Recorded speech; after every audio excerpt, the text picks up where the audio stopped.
नमस्कार, एक न्यूज 24 में आपका स्वागत है। राजनेताओं द्वारा पटना का नाम बदलकर पाटलिपुत्र किए जाने की मांग उठाई जा रही है। उपेंद्र कुशवाहा ने कहा कि कभी बिहार का इतिहास ही भारत का इतिहास हुआ करता था।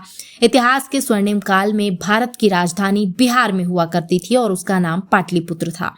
बिहार की राजधानी पटना का प्राचीन नाम पाटलिपुत्र है। शहर के एक इलाके को पाटलिपुत्र कॉलोनी के नाम से जाना जाता है। राजधानी को पुराना नाम दिए जाने की मांग अब राज्यसभा से उठाई जा रही है। गुरुवार को राज्यसभा में सांसद सह राष्ट्रीय लोक मोर्चा के सुप्रीमो उपेंद्र कुशवाहा ने ये मांग रखी। अपने वक्तव्य में उन्होंने भाजपा के पूर्व राष्ट्रीय अध्यक्ष जेपी नड्डा को भी याद किया। उपेंद्र कुशवाहा ने कहा कि कभी बिहार का इतिहास ही संपूर्ण भारत का इतिहास हुआ करता था। हमारे इतिहास के स्वर्णिम काल में भारत की राजधानी तब बिहार में हुआ करती थी और उसका नाम पाटलिपुत्र था। आज जिसे हम पटना कहते हैं, वहीं से बर्मा से लेकर अफगानिस्तान तक शासन चलाने का काम होता था। हमारा इतिहास एक गौरवशाली इतिहास रहा है। आज देश में कई शहरों के नाम बदल रहे हैं। ऐसे में हमारी ये अपेक्षा है तो पटना का नाम भी पाटलिपुत्र कर दिया जाना चाहिए। इससे बिहार के लोगों को काफी प्रसन्नता होगी।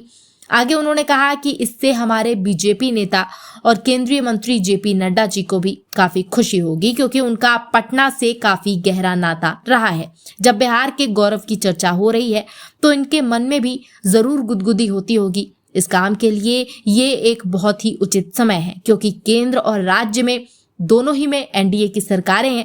अगर ये प्रस्ताव पास हो जाता है तो इसे कार्यान्वित करने में कोई दिक्कत नहीं होगी। इसलिए अपने गौरवशाली इतिहास को याद करने के लिए पटना का नाम फिर से पाटलिपुत्र कर दिया जाए। केंद्र की सरकार से ये आग्रह है कि इस दिशा में सार्थक पहल बनाएं। गुरुवार को संसद के मानसून सत्र का अंतिम दिन था। सदन की कार्यवाही को अनिश्चितकाल के लिए स्थगित कर दिया गया। इस बार संसद के दोनों सदनों में मानसून सत्र काफी हंगामेदार रहा।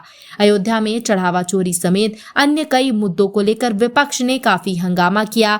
लोकसभा की कार्यवाही शुरू होने के साथ स्पीकर ओम बिरला ने सदन की कार्यवाही को अनिश्चितकाल के लिए स्थगित करने की घोषणा कर दी। तमाम हंगामे के बीच वंदे मातरम विधेयक को पास कराने में एनडीए सरकार कामयाब रही।